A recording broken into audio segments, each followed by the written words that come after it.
পরিস্থিতি জানাতে সিটি বিশ্ববিদ্যালয় এলাকা থেকে যুক্ত হচ্ছেন হুমায়ুন কবির। হুমায়ুন, ক্যাম্পাসের সার্বিক পরিস্থিতির পাশাপাশি বিশ্ববিদ্যালয়ের প্রশাসন কি বলছে বা কোনো বিবৃতি দিয়েছে কিনা এই বিষয়ে বিস্তারিত জানাবেন।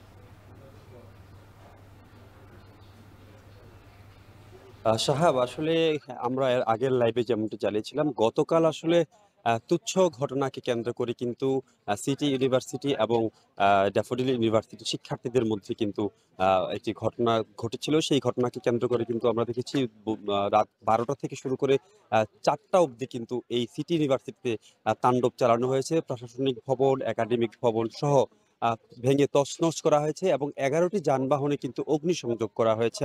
আমার পিছে একটু দেখানোর চেষ্টা করতেছি। আমার পিছনে যে গাড়িটি রয়েছে, এখানে এরকম ৩টি বাস এখনো কিন্তু আগুন জ্বলছে, আগুনের ধোঁয়া আমরা দেখতে পাচ্ছি। গাড়িগুলোতে এখনো আগুনের ধোঁয়া রয়েছে। একটু দেখাই, একেবারে পুড়ে কিন্তু ভস্ম হয়ে গেছে এই বাসগুলো। ৩টি বাসে আগুন দেওয়া হয়েছে, একটি প্রাইভেট কারে।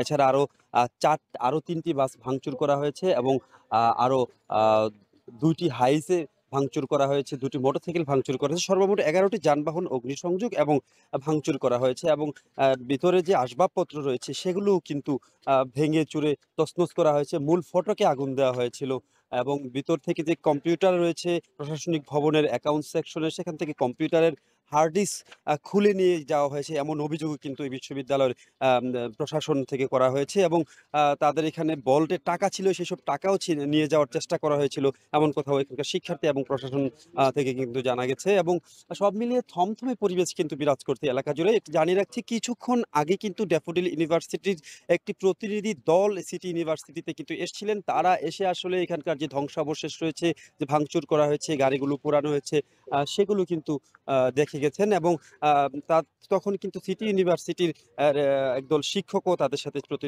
প্রতিনিধি দলের সাথে ছিলেন এবং তারা আসলে এই বিষয়গুলো বসে মীমাংসার চেষ্টা করছেন, এমন কথাই কিন্তু জানিয়েছেন। তবে শিক্ষার্থীরা আসলে এগুলা মানতে নারাজ। তারা আসলে আইনগত ব্যবস্থা চাচ্ছেন, আইনের সর্বোচ্চ প্রয়োগের মাধ্যমে এই ঘটনার শাস্তি দাবি করছেন এবং তারা শিক্ষার্থীদের অভিযোগ রয়েছে প্রশাসনের পক্ষ থেকে, বিশেষ করে পুলিশ প্রশাসনের পক্ষ থেকে কোনো রকম সহযোগিতা তারা চেয়েও পাননি, এমন কথাই কিন্তু বলছেন।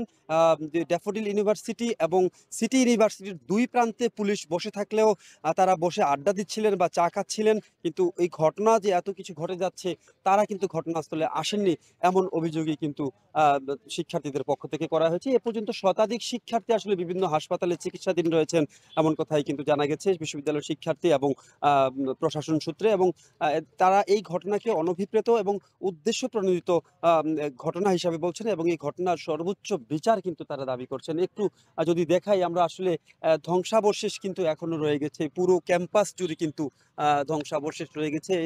আমরা সেই চিহ্নই দেখাচ্ছি যে ভিতর থেকে বের করে কিন্তু এখানে যে আসবাবপত্র নিয়ে আসা হয়েছে, সেগুলো কিন্তু নিয়ে এসে এখানে পুড়িয়ে ফেলা হয়েছে এবং যেমনটি বলছিলাম যে পিসি থেকে হার্ড ডিস্ক খুলে নিয়ে যাওয়া হয়েছে।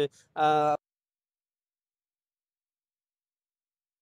গুলো নিয়ে যাওয়া হয়েছে। লুটপাটের মতো একটি ঘটনা ঘটেছে, এমন অভিযোগ কিন্তু শিক্ষার্থী এবং বিশ্ববিদ্যালয় প্রশাসনের পক্ষ থেকে করা হয়েছে। কিছুক্ষণ পরে আ একটু সংবাদ সম্মেলন করার কথা রয়েছে যে আসলে সর্বশেষ কি ঘটতে যাচ্ছে এবং কি সিদ্ধান্ত নিতে যাচ্ছে বিশ্ববিদ্যালয় প্রশাসন, সে বিষয়ে আসলে কথা বলে জানানো হবে এবং সে লক্ষ্যে কিন্তু গণমাধ্যম কর্মীদেরকেও বলা হয়েছে যে কিছুক্ষণ পরে সংবাদ সম্মেলনের মাধ্যমে আসলে বিষয়টি স্পষ্ট করা হবে।